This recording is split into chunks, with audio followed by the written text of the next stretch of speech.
Hello there, welcome to the Eurogamer Developer Sessions. For those of you who haven't been here before, as you may know, we are streaming a number of these sessions, including this one, live on YouTube, so hi Mum. And you can check them out again afterwards at youtube.com/Eurogamer for the archived high-def version of this. So, without further ado, I'd like to introduce our speakers. We have Jean-Max and Philippe, who are going to show you Remember Me.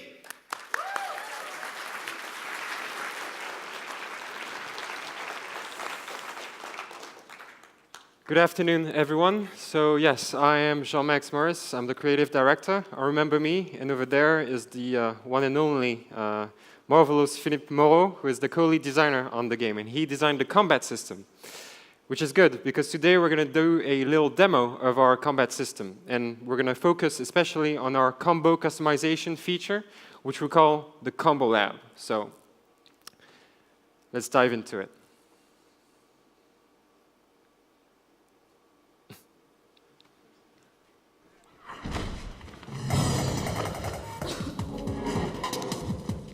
So the glitches on the screen show us that Nilin is dangerously low on health. When she hits the Enforcer, no combo is triggered. That's because she has no active combo. So let's go into the Combo Lab and try to fix this. The Combo Lab represents Nilin's fighting memory. As you fight your way through the game, she will progressively unlock and remember her forgotten fighting moves, which we call presence. Keyword, presence. At any time during the combat, you can have up to 4 active combos. And you're going to customize those yourself to adapt continuously to all the various gameplay situations that we'll propose you. And to customize those combos, you're going to be able to choose from 4 types of presence: regen, power, cooldown, and chain. There are around 50,000 different combos that you can create using this system. But for now, we're just going to create one health regeneration combo and try it in the game. To do that, it's very simple. Philippe is basically dropping presence, regen presence, from the right-hand side of the screen into his first combo. And of course, the more presence you have in a combo, the bigger its effect is going to be. So let's try this combo in game. Keep an eye on Nilin's health gauge. At the bottom left of the screen, you can see it going up, and now she's back in the game. So the problem, though, with regen presence is that they deal very low damage, and it's going to take ages to take these guys down. So to face this new situation, we're going to go back to the Combo Lab. And we're going to build a second combo using power presence this time. Power presence deal extremely high damage, and they can trigger finishing move opportunities, which we call overloads, whereby Nilin basically overloads her enemy's memories. So we can preview this new 5-hit combo. Now it's 5 hits in the middle of the screen. And now let's try it in the game.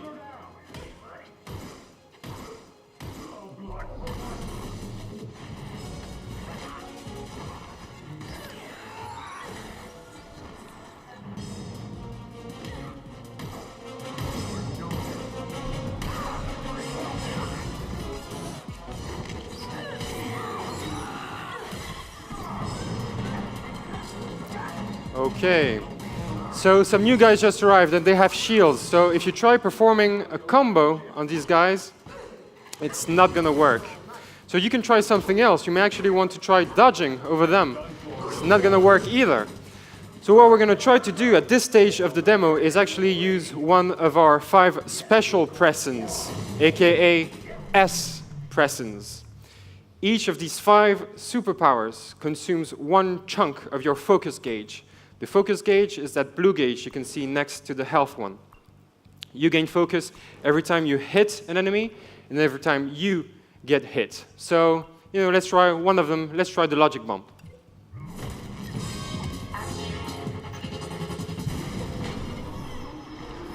Nice. So all the shields are destroyed, but a new enemy has come in. This is called a Seraphim. Seraphims are, well, flying robots, and they will continuously shoot at you, making it virtually impossible to perform one combo. So let's try to take it down using Nilin's Spammer, her mid-range weapon. not going to work, because he generates a shield after a while. So what we're going to do is we're going to try another S-Pressen.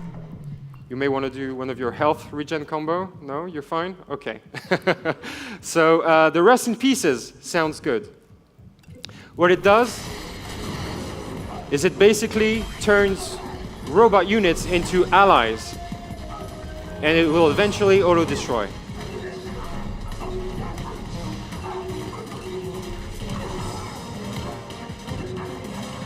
And you can see Philip having used that time to gain some more health, so now he's secure again.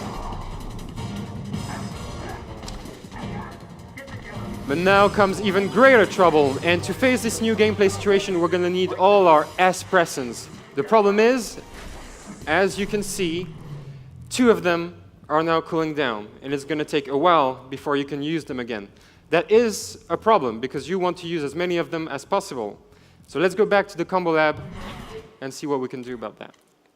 The third class of Pressens is called the cooldown class. And by performing these moves, Ninin is going to be able to reduce the cooldown time on her S-Pressens. And as I was saying just now, that's great because you want to be able to use as many of them as possible. Let's also introduce the chain class. Whenever using a chain Pressen, you will duplicate and double the effect of the Pressen that came before it. In this case, a cooldown Pressen.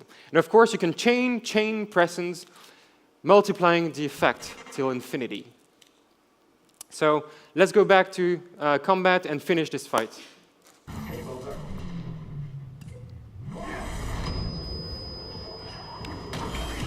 Look at the cooldowns on the bottom left being reduced as he performs the combos. And now we can go.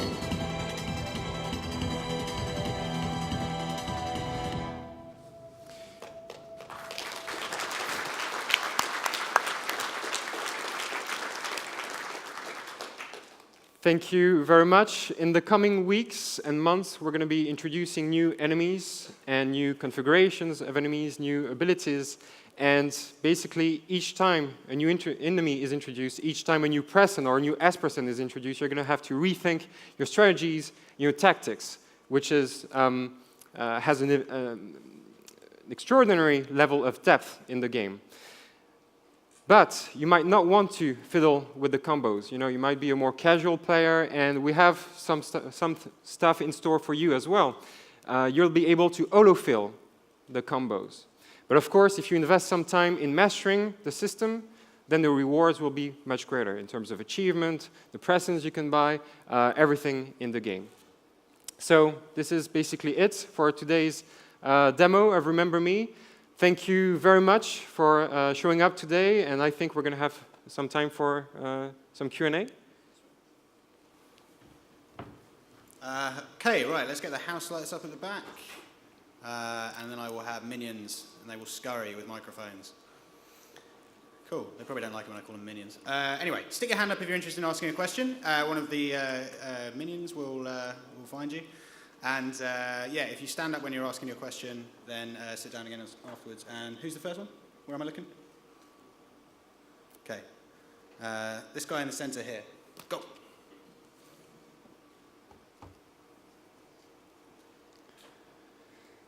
Can I? Did that work? There we go. Yep. Can I ask what's going to? I may have missed something here. What's going to stop the player from completely breaking it? Because by the looks of the way things like the power and the chain system combined, looks like you could just like clear a room in seconds. So I may have missed it, but I just think that the difficulty would just fall off a cliff. Sure. Sure, that's absolutely right. I mean, that would be if you had all these Pressens, all these combos, and all the S-Pressens from the start, which you don't at all. All of these are unlocked, you know, extremely progressively throughout the game. And just, you know, on this kind of same note, you're not going to spend that much time in the combo lab all the time. You know, the pacing of the combat would be really weird if that was the case.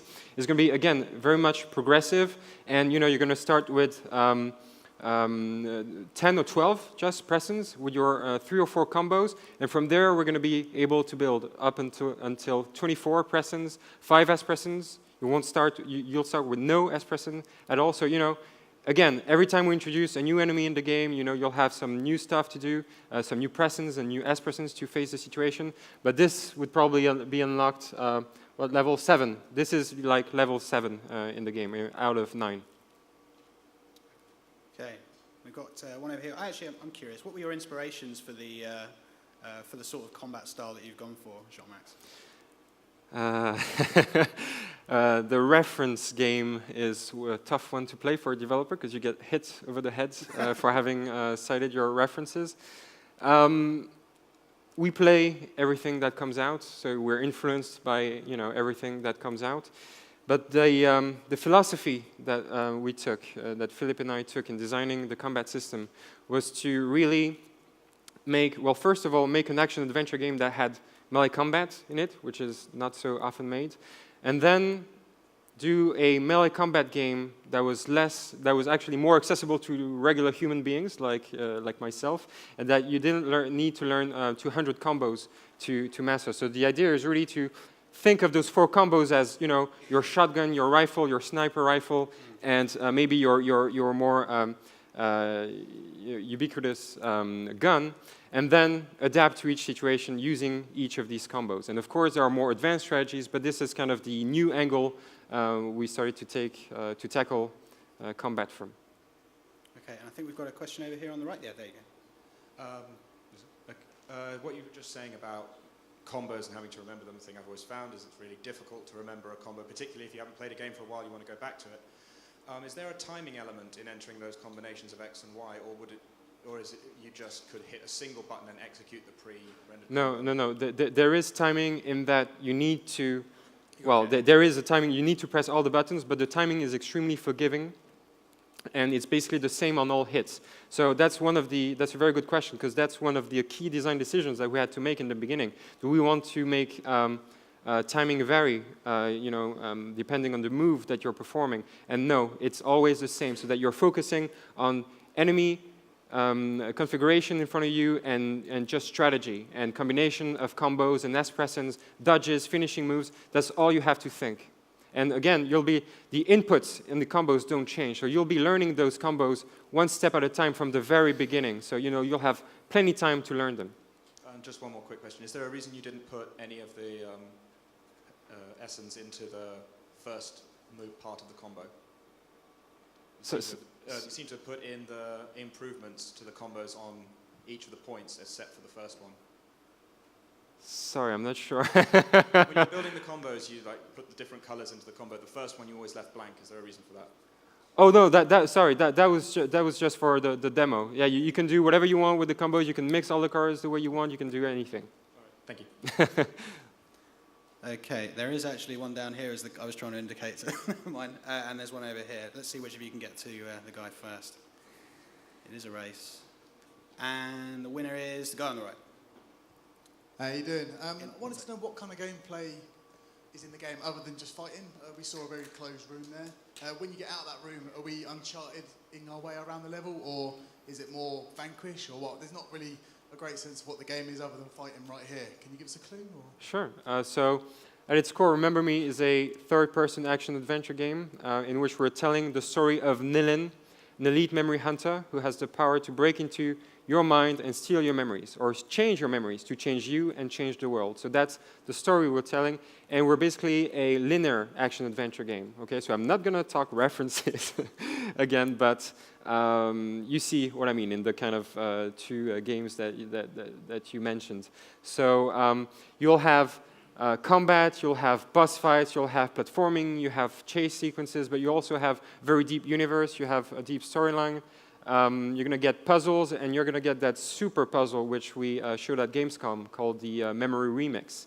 The memory Remix being this unique ability and unique gameplay that we have in the game, whereby Nilin can basically dive into one of your memories and change one slight detail, like this, and then see how the butterfly effect consequences are going to pan out onto you as an individual and onto the game world. So that's the key, innovating concept in the game. But around that bone is the flesh of a, third-person action adventure. Cool. So the next question is this guy at the front. Yeah, that neatly kind of ties into the question I was going to ask, which was, it's kind of a meta question, but how much of the gameplay is actually going to be combat, and how much will be this kind of, in particular, the memory remix stuff, but also kind of, puzzling and interacting with the environment more generally? So we're 50% action, 50% adventure. That's something I was really keen on preserving.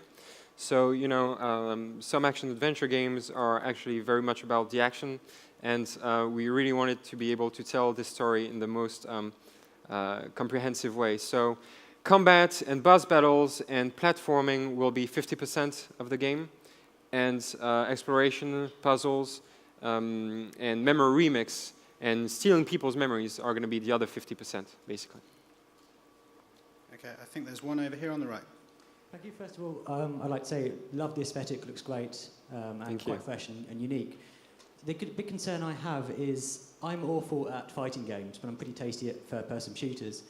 From what you've demoed here, if I choose to solely go down a third-person shooter route, will I get much out of this game, or would I be shutting off half of it immediately? If you take what route, sorry? If I just went down a third-person shooter type approach to this game, is that going to be possible? Oh, you mean with the spammer? Yes. Oh yeah, no, that's So you're not going to be able to. This is just a supporting weapon that you use to. It has various uses even outside of combat, but it's really something you use to gain time and repel some of the enemies. But you're not going to win using that only. We'll crush you for that. And just continuing on what you said, I played another game where the boss battles are very different to the levels. I'm concerned that, will that happen in this game, or will there be a consistency across the whole game?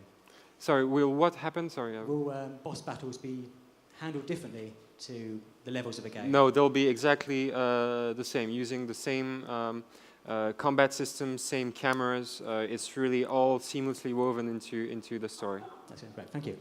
I wonder which game he was talking about. There's a question on the left, I believe. Not mentioning any references. Yeah, no, It's on? Revolution. Hi, I was just wondering, how difficult was it to actually find a publisher and actually convince them to take a gamble on original IP, considering the market is very much skewed towards AAA's, remakes and sequels? How long do you have? It was very hard. It was very hard because, we're all working, us, and maybe some of you here in a very much risk-averse industry.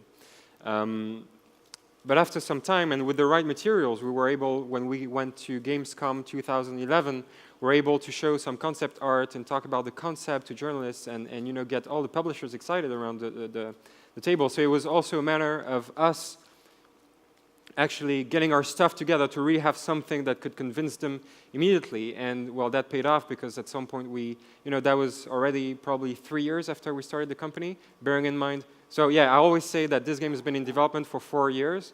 But what you have to realize, it's, 4 years ago, it was 5 of us, just 5 people. And you don't build a game with 5 people. We've had to grow that to 100 people. So, Gamescom 2011, got all the publishers excited, and Capcom were the keenest to, say, look, we love this game. They were the most respectful of the IP in terms of not wanting to change anything about it. And, it was kind of a win-win situation because we were signing pretty late in the development cycle, which meant nothing, it was getting hard to change anything, and they were also very much conscious of what the game was about. They were not throwing money at something they didn't know at all. So it took time, but in the end, it was rather easy, and we're very happy to be working with Capcom. Cool. We have a question on the right, and then there's one on the left. Hello? Yep. Hello? The game appears to have a very, very strong aesthetic, but you've also seemed to have a very interesting combat system, this sort of tweak on the brawler. So I'm thinking, was this always one cohesive idea? Did you think we want to make this specific game, or did you think we want to make a game with this aesthetic, and what system can we put with it? Or we want to make this brawler, and what aesthetic can we put with this sort of system? It all started with the ambition to make a cyberpunk game, okay? And cyberpunk is about, identifying a key technological trend in today's world and then extrapolating it into the future. And we didn't want to make a game about physical augmentation, this kind of cool technology. We wanted it to be about human intimacy and ultimately memories, which is why we chose to work on the kind of social network trend of today. We're all today uploading entire bits of our lives, entire parts of our lives onto the internet, and we're not really paying attention to what's being done with that data. Some people in those companies, they know who we are, where we are, who our friends are, our family, what we believe in, where we have studied, what our political convictions might be. So we wanted to ask questions about that, and the way we chose to do that was to tell a story about memories. In 2084, where the game takes place, people have now all digitized their memories and they can share them over the network, so it's the ultimate next step in social networking. So that was the main idea, and then we built the flesh around that. It was, we wanted it to be, so the key feature would be the memory remix, that was settled for in the very first few weeks of development. But then, I was very much conscious of the fact that if we only had crazy, innovative stuff like that, it would not be enough. So we needed really the kind of recipe to tie everything together. And that's where we decided to make really a strong third-person action-adventure game with very well anchored codes, the fighting and the boss fights and the platforming.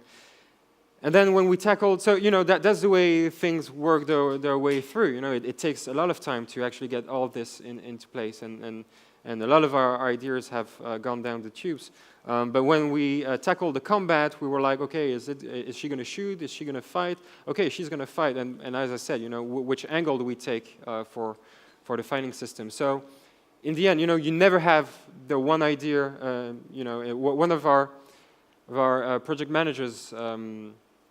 Good friend works at Naughty Dog, and he always says that your best idea you will encounter during production. So I always say if you haven't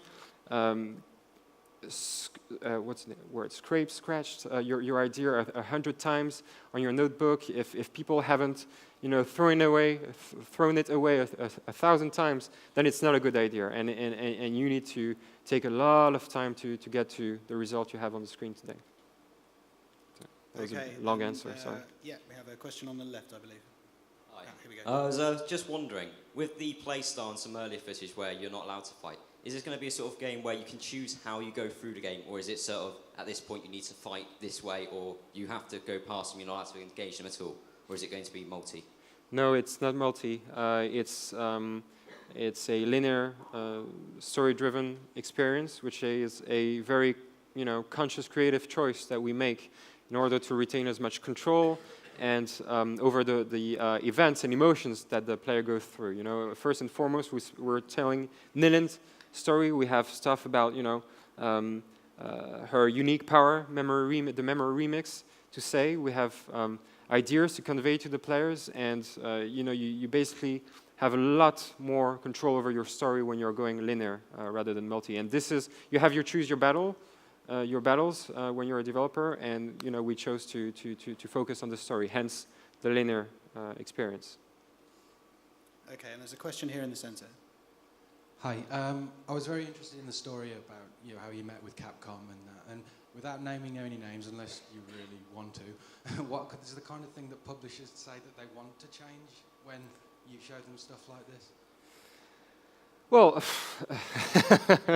again, how much time do you have?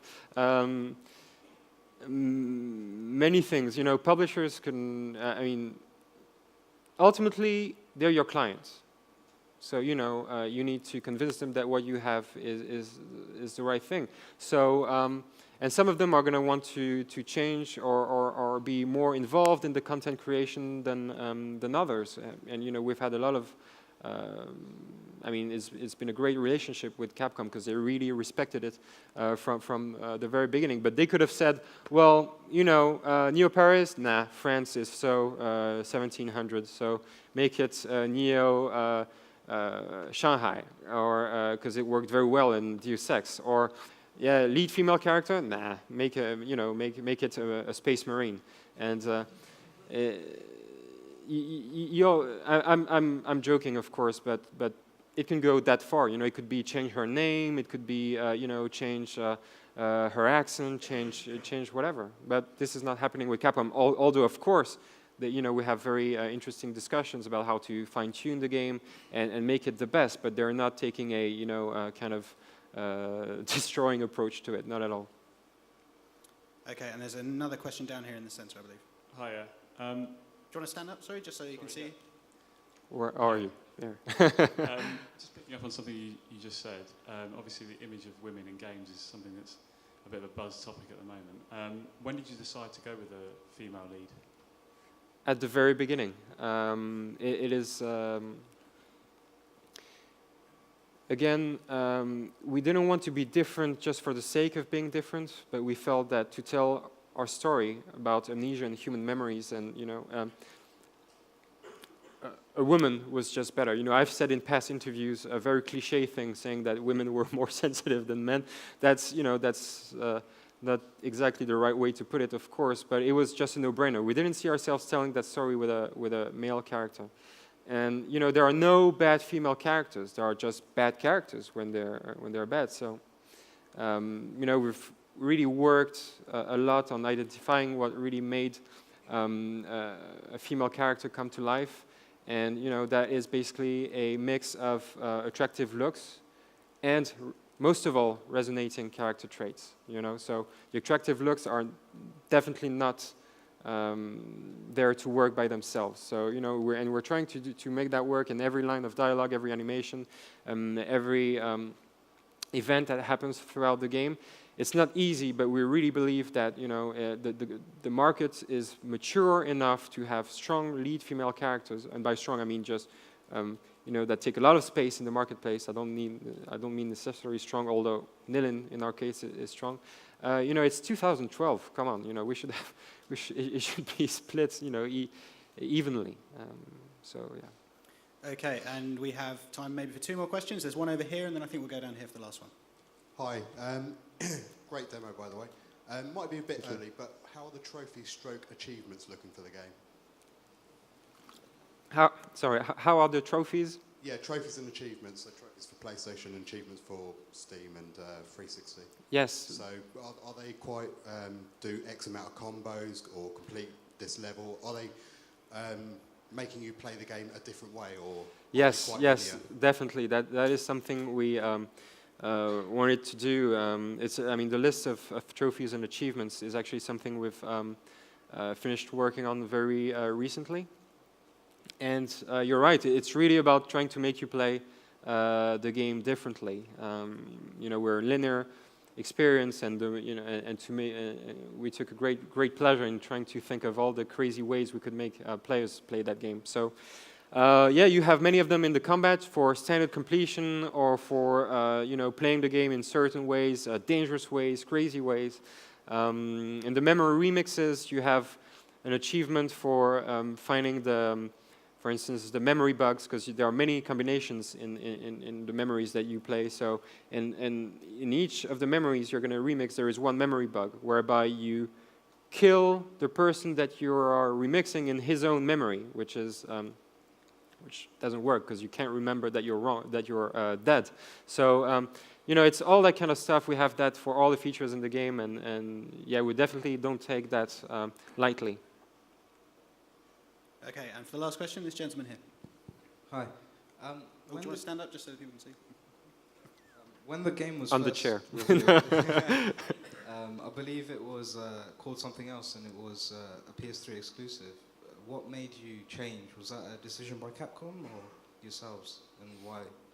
Sure. So 2 things. One is we started we started working on what was then called Adrift 4 years ago, and we secured a deal with Sony back in 2010.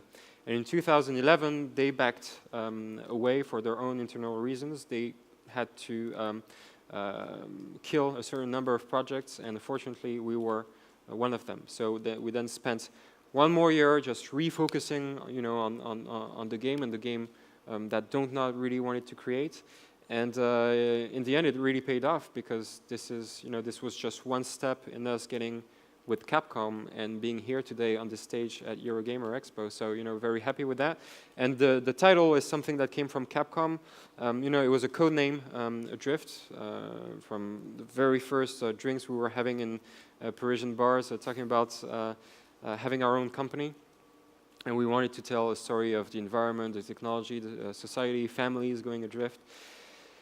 And ultimately, we focused on the technology, on memories, going adrift. And we needed to change the name of the game, and ultimately it was Remember Me. And I really like this title because it's very,